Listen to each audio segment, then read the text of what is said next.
Ladies and gentlemen, in the red corner, hailing from the state of Nevada, representing the Steam and Wise Guys, it's the always feared Vegas Odds Maker! And in the blue corner, the crowd favorite from South Florida, Marc Winning Picks Lawrence! And now, let's get it on! Against the spread, Winning Picks with Marc Lawrence. Hi, everybody. Welcome back once again. This is Marc Lawrence along with Victor King, and we're all set to go against the spread on this week's college and pro football cards. And Victor, it's a great time of the football season, especially with the college football bowl games kicking off this weekend.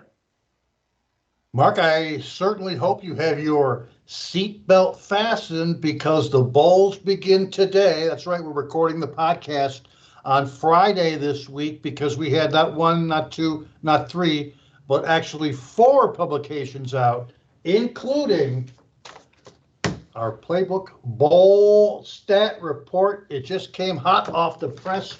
It's required reading, and I'm sure Mark will have a little bit more information as to how and when that's available. But again, we've got 3 weeks of roller coaster action in terms of the college bowls coming up, not to mention a big weekend in the NFL as well. For us, we did not hit our play on the show last week, and we're sorry about that, the Buffalo-New York Jets game. But with that said, King Creole's 4-star over of the week in the NFL for our seasonal clients did indeed bring home the bacon, and that was the Detroit Lions, Minnesota Vikings. Over the total, we got another big one going this week as well. You know, Victor, talking about the college football bowl games on tap this particular weekend, and we did pour a lot of work into that college bowl guide. 30 pages, just jam-packed with winning information. And the beauty about the guide this year, Victor, is last year it was a lot about the midweek statistical portion part of the bowl games. And then we covered the write-ups in the weekly newsletter. This year, we put it all together in the bowl guide. It's the statistical report and the write-ups on every football game, all contained nicely packaged inside the bowl guide, which really just killed last year, 27-10 on all winning sides. So anybody that's watching or listening out there, you absolutely, if you're serious about winning in the bowl games this year, have to get a copy. You can do so at playbooksports.com.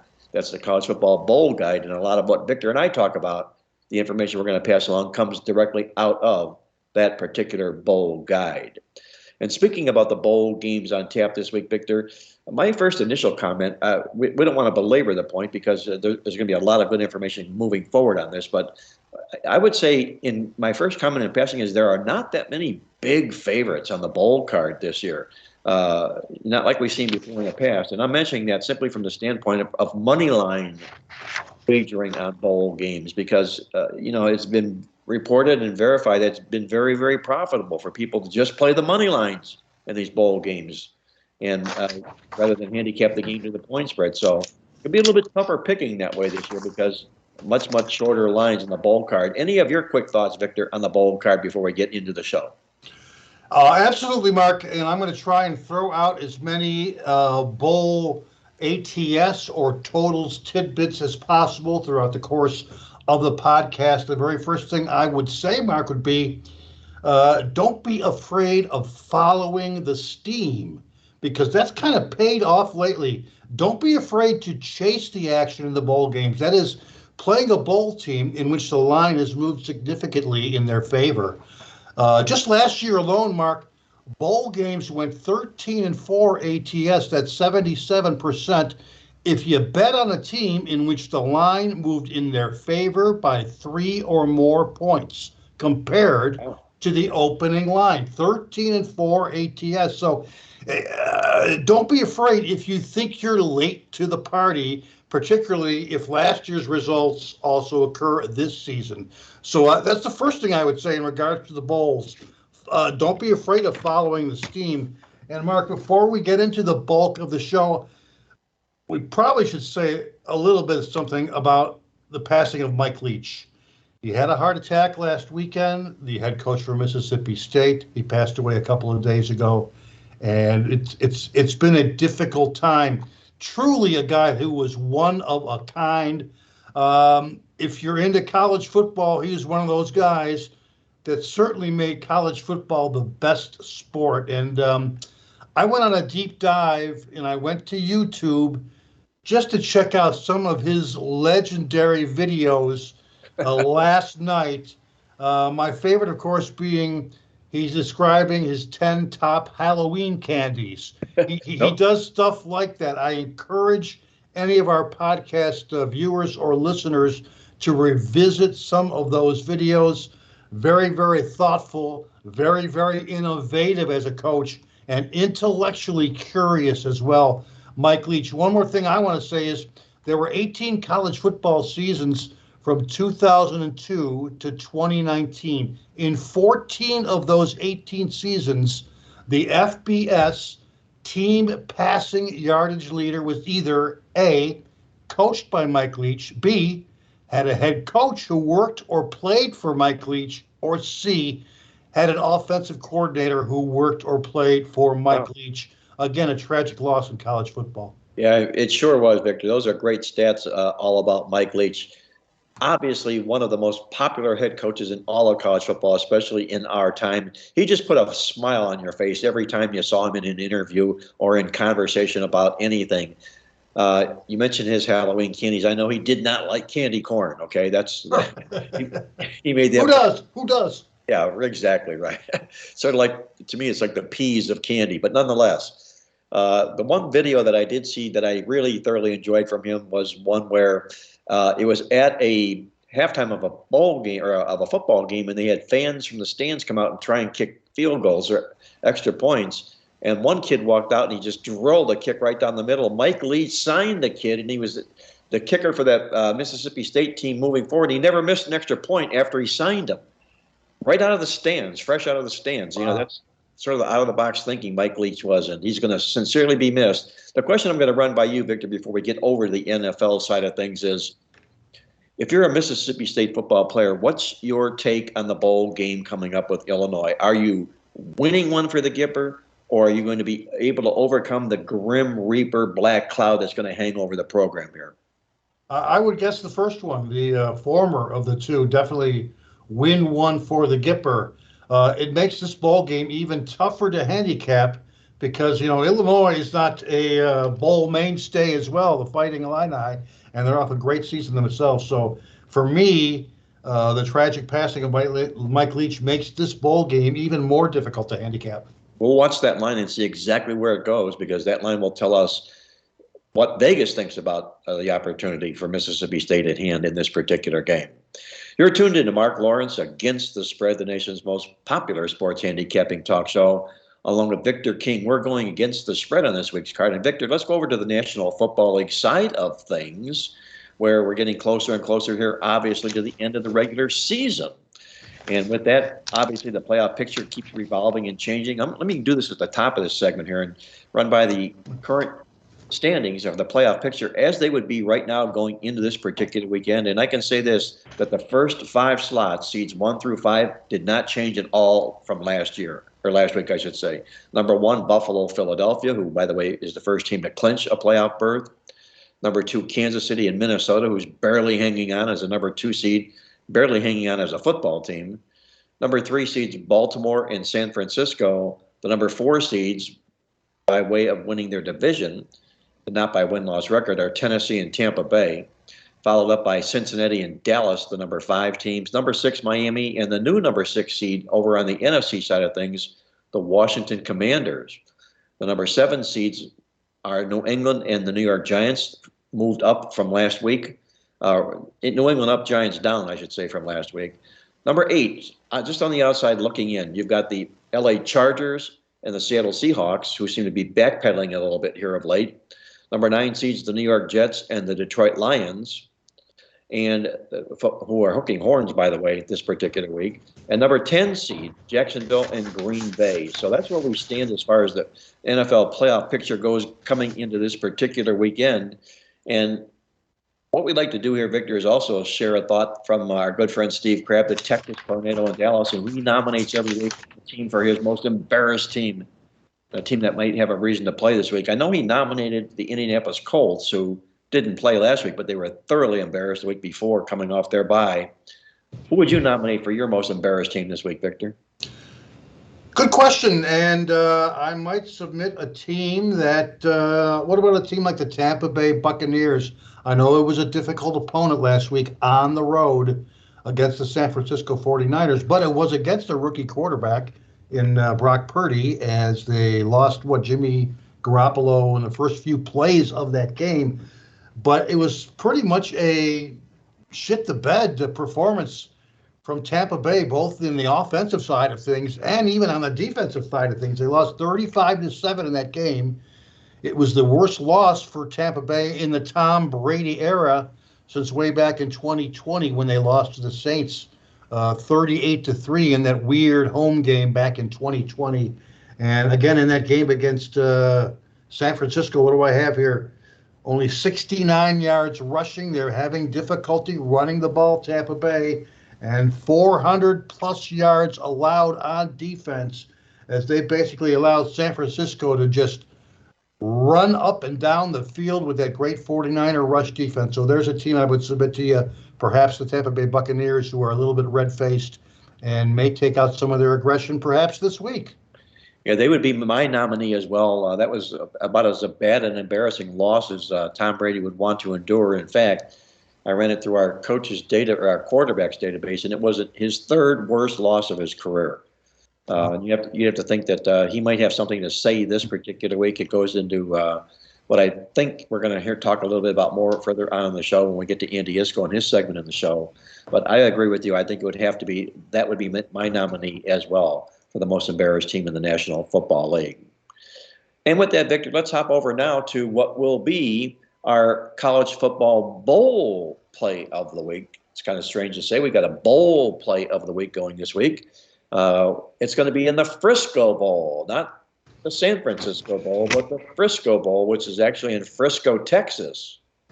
And correct me if I'm wrong, Victor, but I believe if it wasn't last year, it was 2 years ago, but I think it was last year, there were actually two Frisco Bowls, a Frisco Bowl and a Frisco Bowl Classic.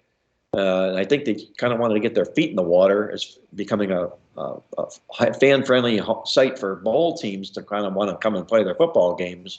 Well, this year, we've got a pretty nice little matchup here when Boise State takes on North Texas. How do you see this Frisco Bowl shaking out this Saturday, Victor? Well, Mark, before we get into our Frisco Bowl review, I got a couple of over-under bowl tidbits to throw out there. First off, we're going in the track meet bowl games. Bowl totals in which the over-under line is 70 or more points.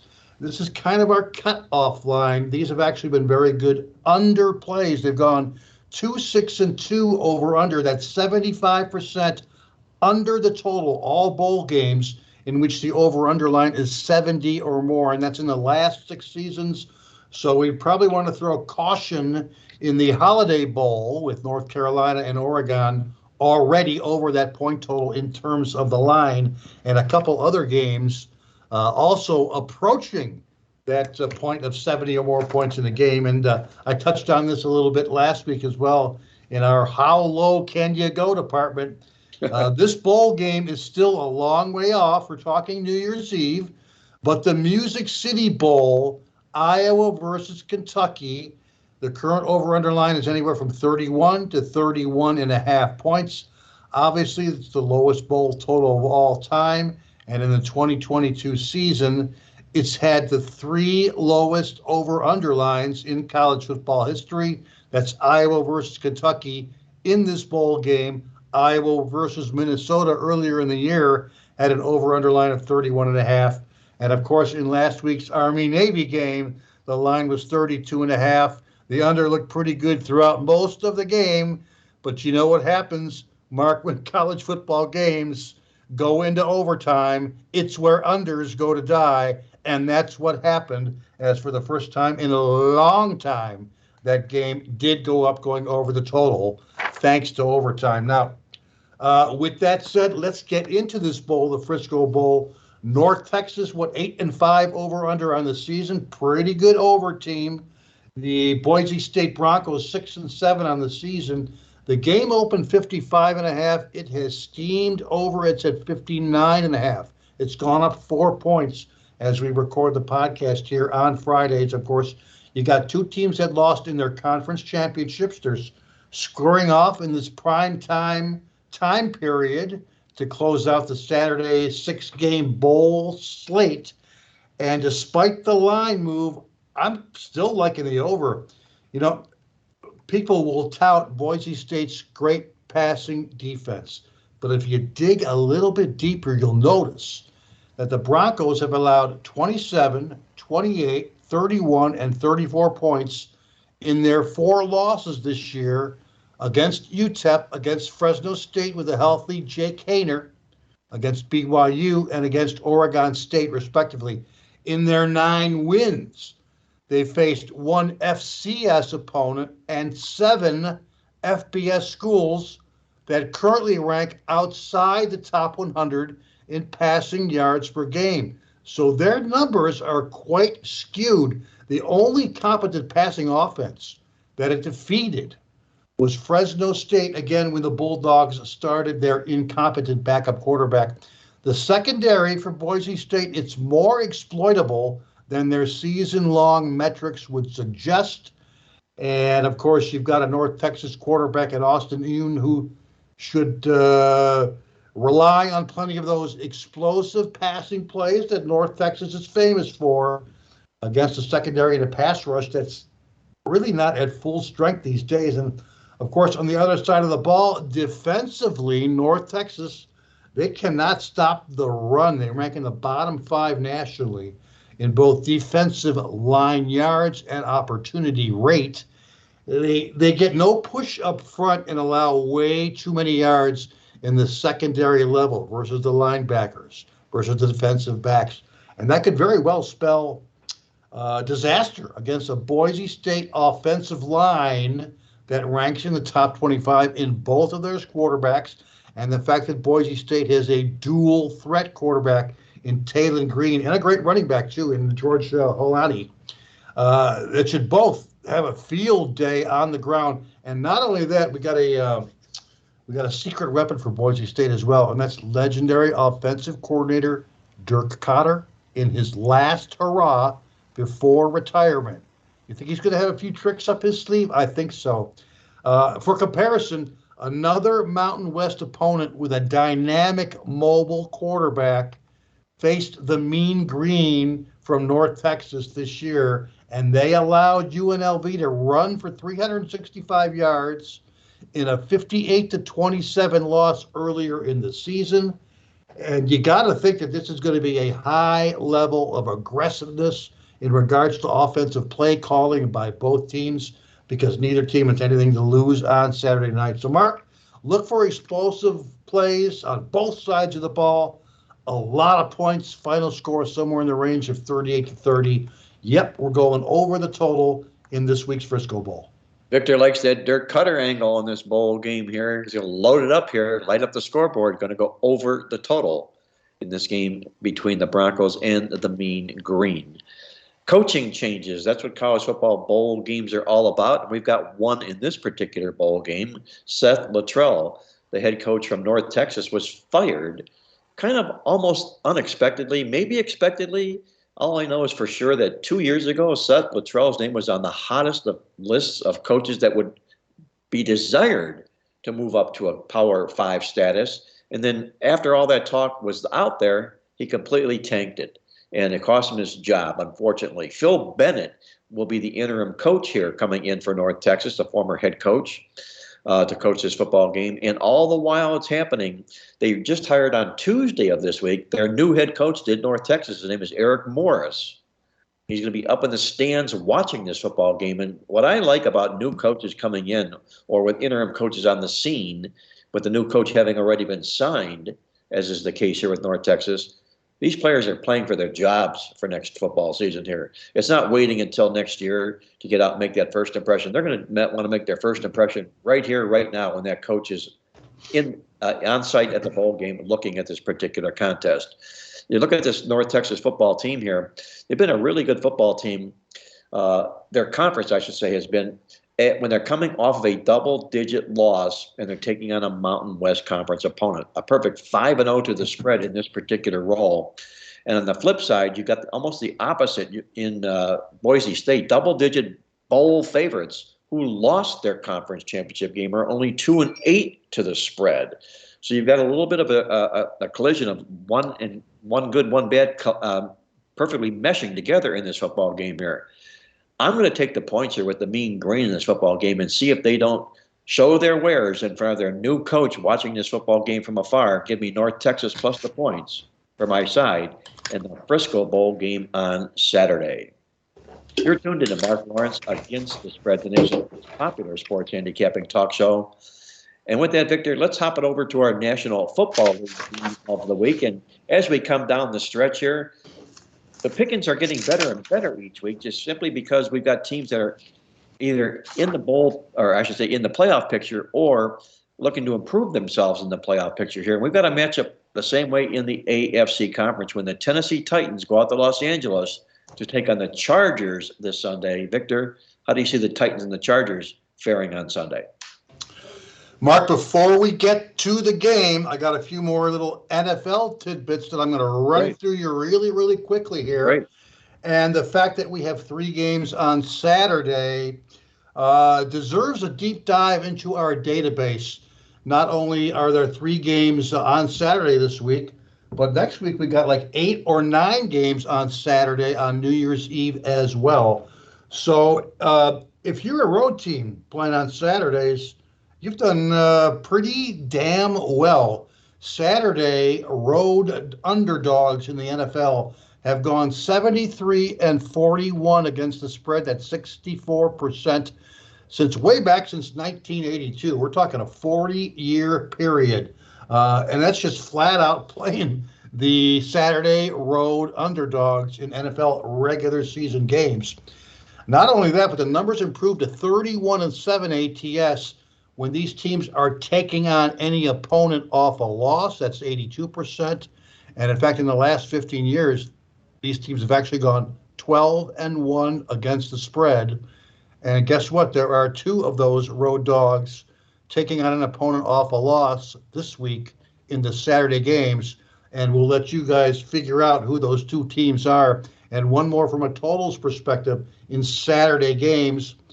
Not much to go on in regards to the database in non-division games, but since 2 of Saturday's games are in divisional play, Saturday, same division games have gone 16-3 over under. That's 16 overs, only 3 unders in the last 15 years when the home team is favored.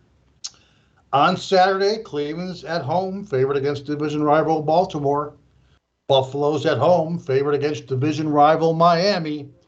Whether or not I'm going to pull the trigger on the over in those games, I don't know yet. We're not thrilled with the weather. We got high winds in Cleveland. We got potential snow and winds in Buffalo. But I'm just reporting the facts here. In these same division Saturday games, when the home team is favored, there have indeed been 16 overs and 3 unders in the last 15 years. Again, I don't know which way I'll be going, but again, we're just throwing out the facts there now. A game in which I will be going over the total mark is the Tennessee Titans and the LA Chargers game. And we'll gladly play along with a series history that has seen these 2 teams go over the total, 80% of the time in the last 10 meetings. And that includes a perfect 5-0 to the over when the Chargers are a home team. Like they are this week, these games have averaged 57.2 combined points per game. This game in the LA opened at 45.5. It's gone up a full point. We're at 46.5 as we speak here on Friday.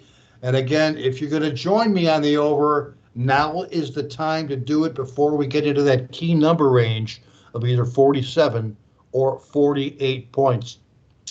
Now, with all of our plays, and this is a play that we have in this week's totals tip sheet, and like all of them, we usually highlight with some sort of a signature system out of the database. And that ties into the fact that if you remember the last couple of weeks, we talked about the high percentage of unders in divisional games that are played outdoors. On the converse of that is I also decided to run a system looking at the indoor games, the teams that play their games in either domes or retractable roof stadiums. And in a season that has been, quite frankly, underwhelming, these games have actually gone over the total at a very, very high percentage. Let me get my numbers here. You're talking about all dome teams and teams with the retractable roof. Since week 2 of this season, there have been 28 overs and only 8 unders. In indoor games, when the home team is favored since week 2, that's 78% over the total, especially significant given the fact that this has been, again, a underwhelming NFL season. 28-8 since week 2. Even more surprising, in the last 8 weeks, that's just the last 2 months, these games have actually gone 16-1 over under, 16 overs, only 1 under when the over under line is anywhere under 49 points. Guess what? The Chargers Titans game qualifies in that 16-1 over under situation. It's amazing. The Titans are, of course, favored at home. The over under line is less than 49 points. That's the signature database trend for this particular game. We're going to ride that 16-0. And another high-scoring database pattern to jump on, I always look at teams' offensive and defensive performances in regards to their rushing game. You got an LA team that has a very bad rushing defense. They're allowing very, very close to 150 yards per game on the ground this season against a very good running defense on Tennessee's part, who's only allowing 81 yards per game on the season. When I input both into the database, I get 12-1-1 over under last 4 years. Game 3 or greater, any home team who allows 5 or more yards per rush, that's the Chargers, against any opponent who allows 3.8 or less yards per rush, that is the Titans. It's a 12-1-1 over-under situation. I got a couple of Team 10 trends to back us up. The Chargers have gone 15-3 over-under in the last 2 years when they are favored, and the over-under line is 51 or less points. Looks pretty good there. Titans, best over situation has always been when they are catching points on the road.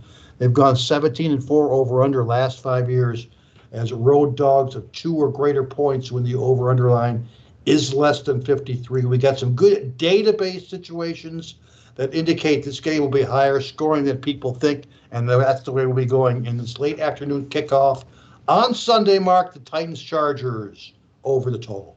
Victor goes over that total in the Chargers-Titans football game on Sunday for his call in that big AFC matchup. Taking a look at these two football teams, Victor, here, we're bringing Tennessee back into the fold, back into the picture, a team that have absolutely had me pulling my hair out all season long. They're one of 3 teams that I would call frauds. Bugaboo team. What's that? Your bugaboo team. My bugaboo team's exactly right. And along with, I would also put in that same category, the Atlanta Falcons, a team that maybe hasn't enjoyed success this year, but my goodness, when you look at their body of work and their stats, they're pathetic. That's why they're making this quarterback change this week to Desmond Ridder. They're just saying enough is enough. It's time to look at our new prospect here. And the third guy is the Minnesota Vikings. My goodness, what a football travesty this has turned out to be for this football program here. There are, on the football card, if you look at the card this week, Victor, there are 8 teams in the National Football League that have 9 or more wins on the season. One of them is allowing or has been outscored in total points this year. Their point differential is in the negative. That's the 10-win Minnesota Vikings, who also happen to be the worst defense in the National Football League. I know I'm digressing a little bit there, but Tennessee is also on this bugaboo fraud list that I've been charting all football season long. And I don't know if it gets any better for any of those 3 football teams. The Titans come into this football contest here.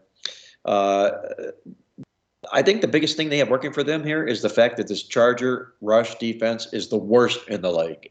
They're allowing over 5.5 yards a carry, and it could well fit like a golden slipper into the Tennessee Titans if Mike Vrabel so chooses to attack that. I don't think he's got any other option here, is to expose this wobbly Charger rush defense.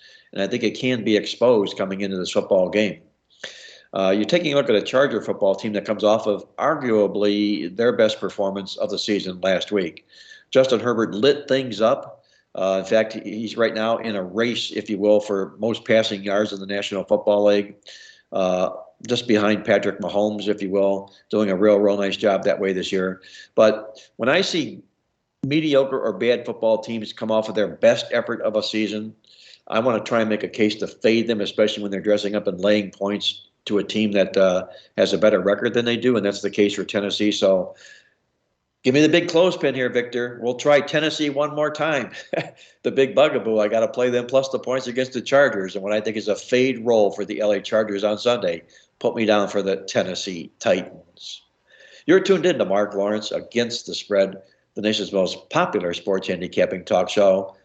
And it's time once again for one of our favorite segments on the show as we go out to Las Vegas to get the Vegas vibe from our good friend Andy Iskoe from TheLogicalApproach.com in Las Vegas. And Andy, I hope your holidays are going well and your football season is going even better. In the midst of my shopping and in the midst of hopefully a good stretch run in the football and, of course, the start of the bowl season as well. That's a good news. I like hearing just about all of that stuff, Andy. As we do on the show each and every week, I know let's do a couple of things that are little check boxes here. How about a little bit of a rundown of where we stand with the major contests? We're getting closer and closer to the finish line. What have you got for us this week, Andy? Well, actually, yeah, we're very close. We're 14 weeks down, 4 weeks to go. The season is flying by, and looking at the Westgate, the consensus continues to struggle. Coming into week 14, it was 35, 29, and 1 in the top 5 selections. Went 2 and 3. Winners on the Lions and Ravens, losers on the Browns, Vikings, and Seahawks. So that 2 and 3 brings the 14-week consensus through 70 plays, 37 correct, 32 incorrect, and there was one push for a very low 53.6% winning percentage. In other words, barely profitable through 14 weeks. The one leader in the contest does have 50 out of a possible 70 points. That's good enough for a 71.4% winning percentage. That's somewhat in line with what we've seen the last few years as far as the overall champion goes. And through the contest, we've got as far as the top 30 in ties. In order to be in the money, you need to be hitting 63.6% to be in cashing position through 14 weeks. Looking at the Super Contest Gold, there's one leader at 48 out of 70 points. That's 68.6%, and that's good enough for a 1.5 point lead over one contestant. And in fact, the contestant in 5th place is only 4 points behind the leader with 20 picks to go. Looking at the Golden Nugget contest, and this one is somewhat surprising as the contest got tightened up last week. 2 contestants have the lead. This is 7 picks a week, so they've made 98 picks so far. 2 contestants tied for the lead at 61.7%. To be cashing the top 20 and ties, they need to be hitting a little bit over 57% to be in cashing position at this point. Looking at the 2 major contests now, the Circa Millions, beginning with that one, similar to the Westgate Super Contest. Coming into week 14, the consensus had been 32, 29, and 4, which is basically break even, 52.3%.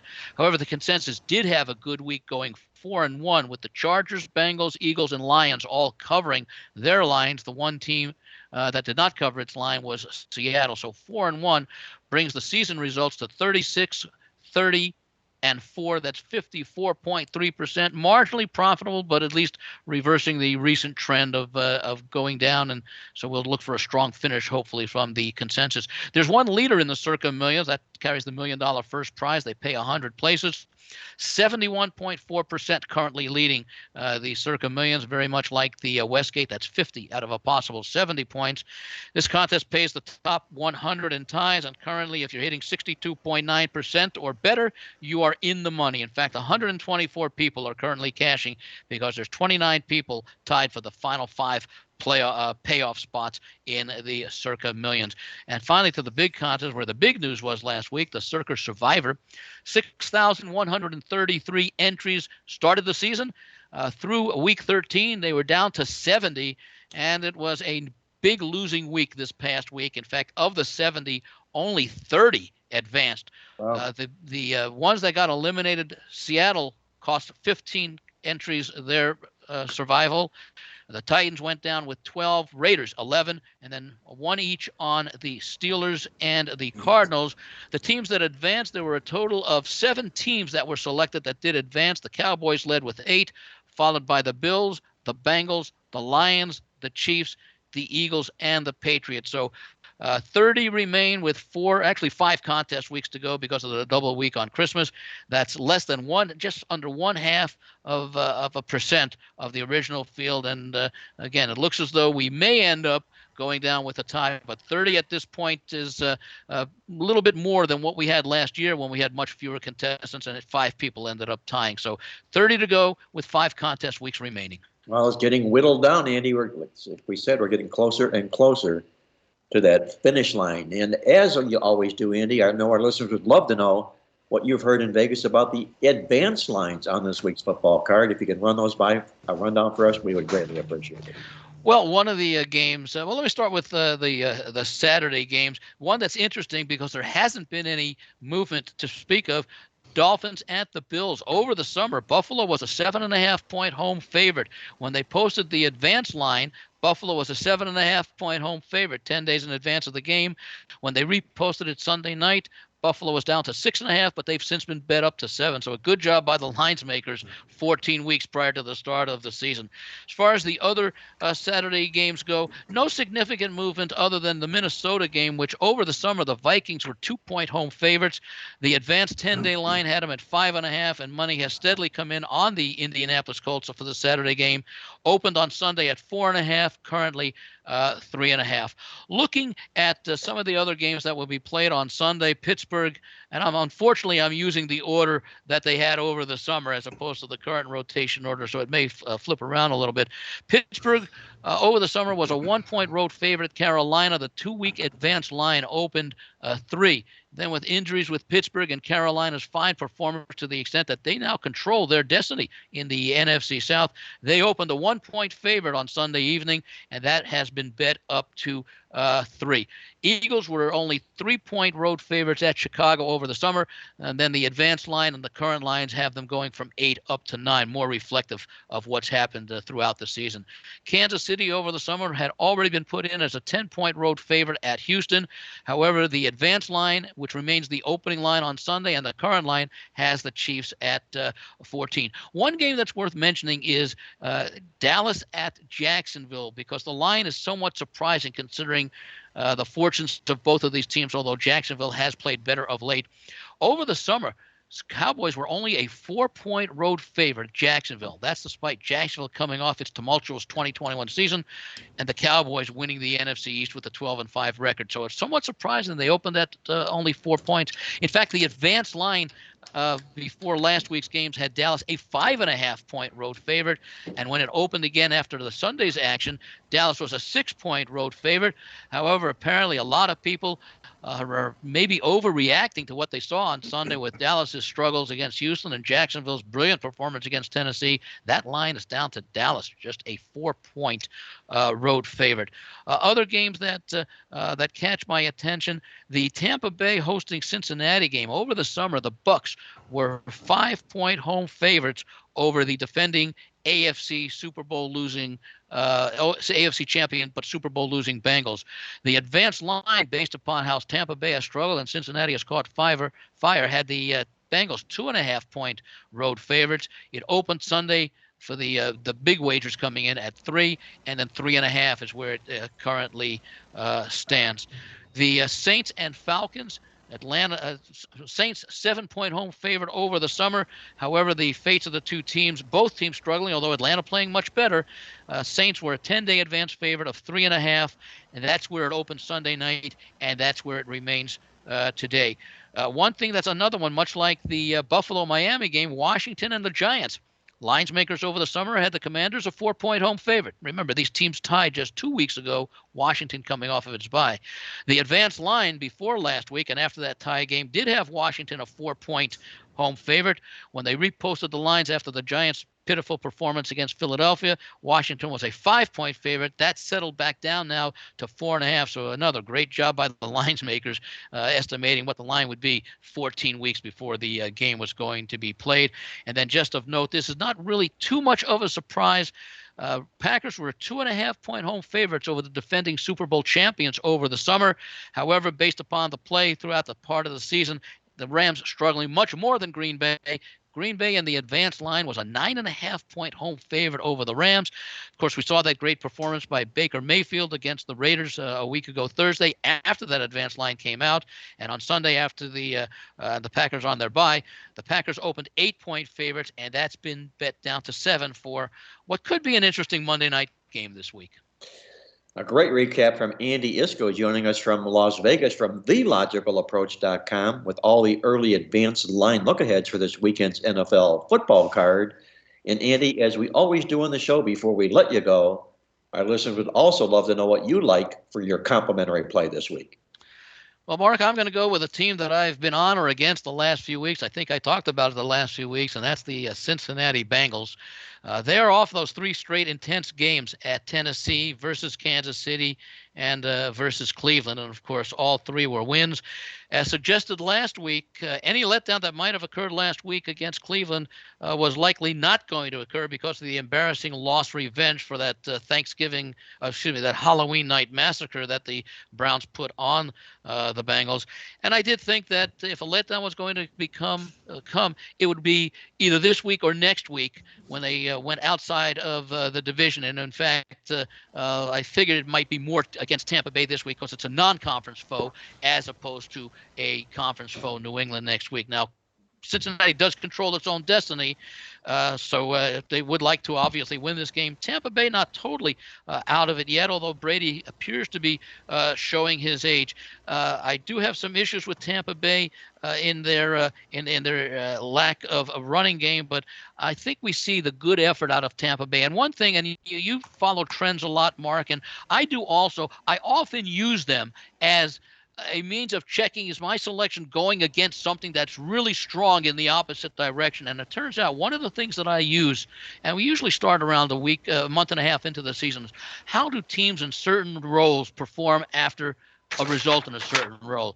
For example, Cincinnati covered last week as a home favorite. They're now on the road as a road favorite. Teams in that situation this year just 6-13-1 against the spread. On the other hand, Tampa Bay is in a situation where they did not cover last week as a road underdog, and this week they dress up as a home underdog. Those teams 13-5-2 this season. So those are 2 very strong opposing situations. Backing the team that I wanted to back all along, the fact that they're getting that extra half point at 3.5 makes Tampa Bay a very attractive play this week. And I would not be shocked, considering they are being pressed in their division by Carolina, whom they'll face a little bit later. I would not be shocked if Tampa Bay wins this game outright. Andy, I'll be riding the Bengals with you for your complimentary play in this football game as well. 2 great situational spots that puts Cincinnati on the ticket this particular week. Once again, a great job on the show, as always, Andy. We're going to wish you nothing but the best of luck this week, and certainly look forward to catching up with you next week here on Mark Lawrence Against the Spread. Thanks, Mark, and Victor as well, to all the listeners and the viewers. Have a great and successful, enjoyable weekend, and also be sure to finish up your holiday shopping. It's coming to real quick, beginning over the next week and a half. Be well, Andy. Take care. We'll catch you then. Thanks. And once again, speaking of free plays, it's time for our awesome angle of the week on the football show this week. It comes directly from the Playbook football newsletter. It's called Darlin' Be Home Soon, one of my favorite tunes of all times. And what we're going to do in the National Football League this week is to play against any sub-800 National Football League road favorite that's coming off 3 straight home games if they're doing it from game 11 on out. From the awesome angle in the Playbook newsletter, our Darlin' Be Home Soon play, we're going to play against the Dallas Cowboys because these teams are just 1-12 against the spread in this role. That's a 92% fade angle. We'll play against the Dallas Cowboys when they take on Jacksonville for our awesome angle play on the show this week. And speaking about awesome, let's find out what Victor's got on tap for his complimentary play. And Victor, if you would, let our listeners know all about what you've got going with your service and also the Playbook Totals tip sheet. Can do, Mark. It's one of 4 publications. Here they are. That's the midweek alert, the totals tip sheet, this week's Playbook newsletter. As we mentioned, the bowl stat report. There's the Playbook newsletter. And, of course, all publications available at the website at playbooksports.com. Before we get to our free play this week, Mark, let me throw out a few more ATS and perhaps totals tidbit in regards to the bowl games, the college football bowl games. Normally in a college football regular season, Mark, high wins impact totals big time. Wins of 15 or 20 or even more miles per hour tend to lead to lower scoring games at a pretty high percentage. So how has high wins impacted bowl totals? How about zero impact whatsoever? And that's kind of shocking. In bowl games in which the wins are 10 or more miles per hour, there's actually been 37 overs, 24 unders. That's actually 61% over the total in the last 10 years. Even more important, when wins are 15 miles per hour or more in bowl games, there's actually been 15 overs, only 7 unders, 68% over the total in the last 15 years. If you're thinking about an over in a bowl game and you're worried about a windy site in which the bowl game is being played, don't let that impact your over at all. We worry about it in the regular season, but definitely not in the bowl season. We mentioned last week, Mark, you got to pay attention more than ever these days to bowl opt-outs, transfer portals, injuries, suspensions, and interim coaches as well, definitely, before you're doing your bowl handicapping. Hot and cold conferences in the bowl games. Well, we've talked about this in our newsletter for a few years now. The Pac-12 conference has really struggled. They are the least profitable conference in bowl games. Over the last 10 years, they've gone 20-38 against the spread. Even more important, since 2016, they've gone 8-28 ATS, only 22% Pac-12 conference. On the flip side, Mountain West has done pretty well in the bowl games. They've gone 27-16 ATS since 2014. That's a very, very solid 63% against the spread. In the last 4 years alone, they're 14-7.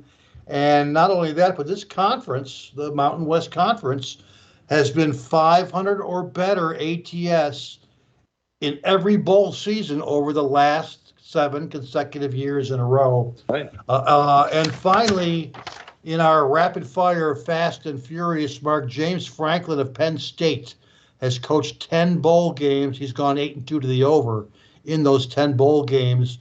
Average margin plus 11.1 points per game. Always been a high-scoring bowl coach, James Franklin.